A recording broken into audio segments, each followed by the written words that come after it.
Folks, the end of the Warriors-Rocket game was brutal. Brutal. We got outscored in the last couple minutes. I don't think we scored the last 3 minutes of the game besides a free throw. Turnovers and that crazy final play. Steve Kerr went off. We had the soundbite. You cannot miss it, folks. You have to hear what Steve Kerr said, what Steph Curry said as well. And he has a very surprising quote talking about the team's potential if they don't figure out a major thing. So we're going to go over the end of this game. We have to. I mean, I appreciate everyone on the live stream yesterday, people who watched that video, the breakdown. 24 hours later, that's not 24 hours, but cooler's head. Let's talk about what happened in the game. Randy Silver, Warriors Digest. Please subscribe. We're over 7,300 fans. Let's get to 8,000, folks. This is wild. So a lot of screen sharing videos today. We're going to go right into it. No wasting time. So let's just break down the end of the game right here. Warriors are up 6 with 1:20 left. Rockets inbound the ball. They make a 3 via Van Vliet. Okay, not the end of the world. 1:15 up 3. Warriors call a timeout. Coming out of the timeout, Curry brings the ball up the floor. Gives it to Draymond. Trying to do a cut to Curry, but you then see Kuminga right there does the back cut. And Draymond throws him a rocket with the rocket on him too hard. I didn't mean to do the pun. So Warriors turn over the ball with one. And look how much time is left on the shot clock. 11 seconds. 11 seconds. Wasted possession. Rockets come down. And again, Rockets have lost 15 straight foes to the Warriors. Draymond fouls.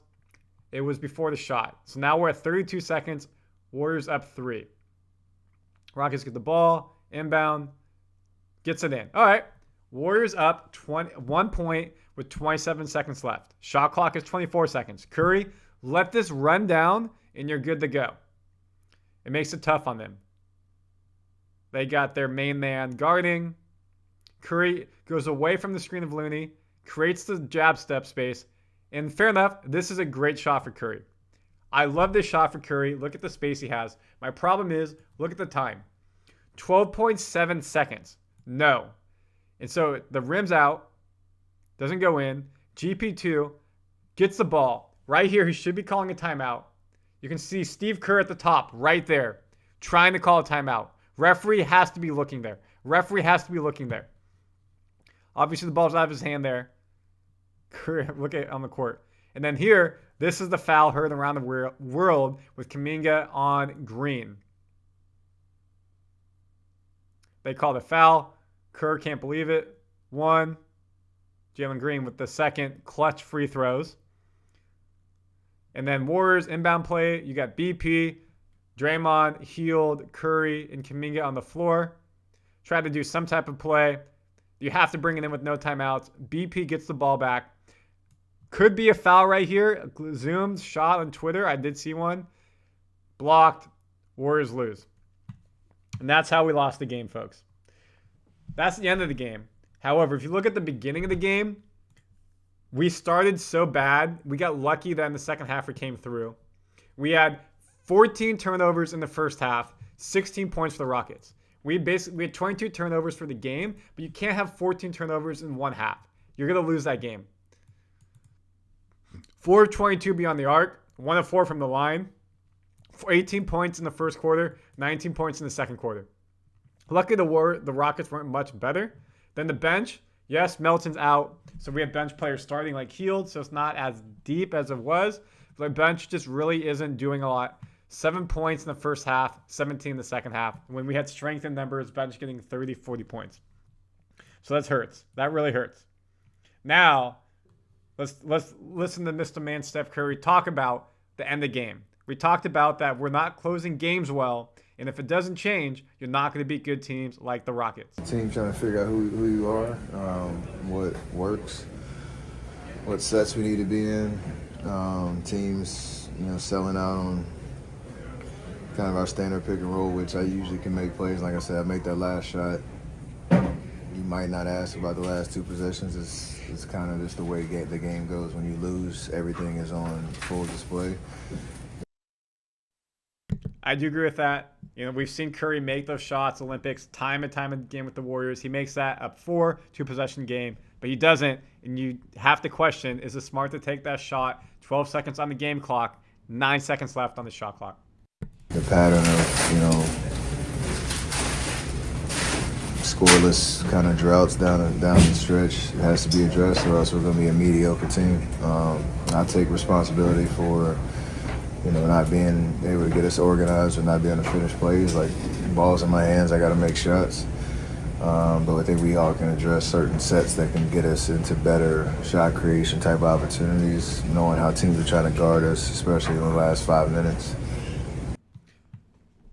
No, I do love Curry with the ball in his hands, of course, but the past couple games when he wasn't playing, Kuminga getting downhill helped us close fourth quarters. So maybe that's something you got to get Kuminga the ball, go downhill, do an off-screen pick and roll for Curry, and get him a jump shot versus the ball in his hands. Maybe that's how you change it up. But also what he said right here is massive. Mediocre team. I take responsibility. Scoreless kind of droughts down the stretch has to be addressed, or else we're going to be a mediocre team. Right there. If we're going to be a mediocre team if we don't address these scoreless droughts and the stretch. That's why you went from being 12-3 to 12-7. Now I think we're 13-9, something like that. But it's massive that he recognizes that. Now again, let's just talk about. It's the same thing. I took the shot too early. If he makes it, you're good to go. Now the main story is Steve Kerr.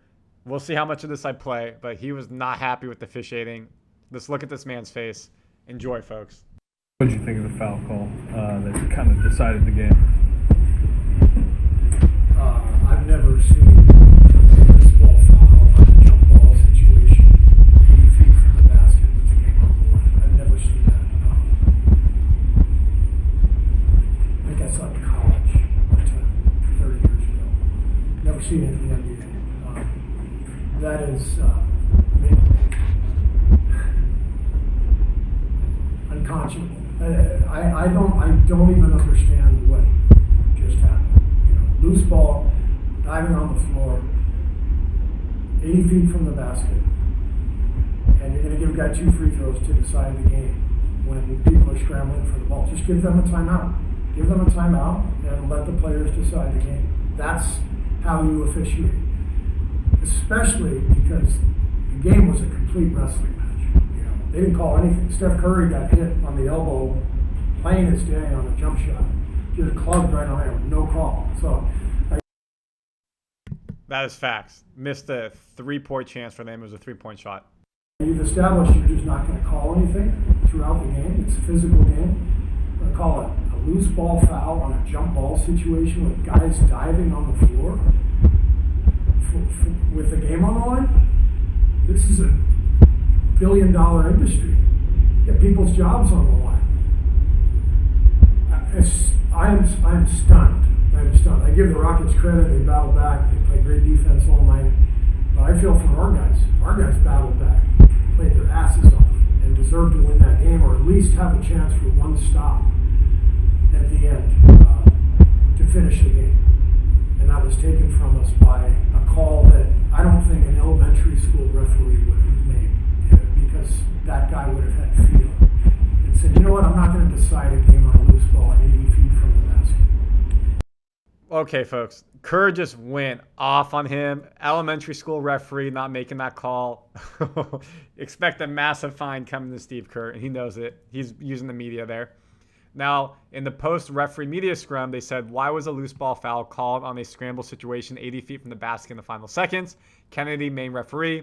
The defender makes contact with the neck and shoulder area, warranting a personal foul to be called. So let's go back to the play really quickly.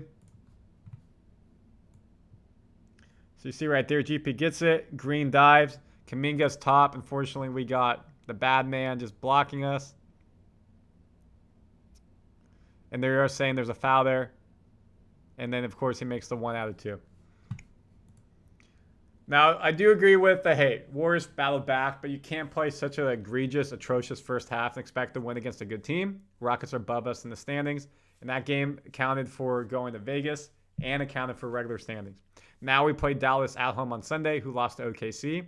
Klay Thompson coming back. So a storyline there.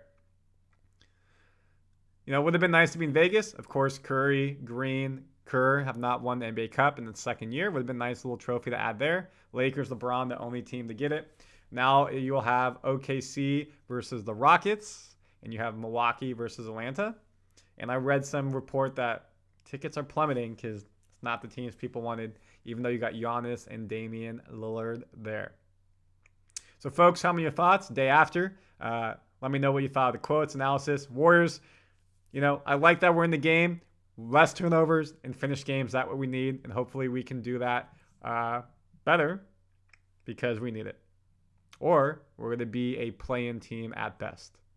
See you in the next video. Please like and subscribe.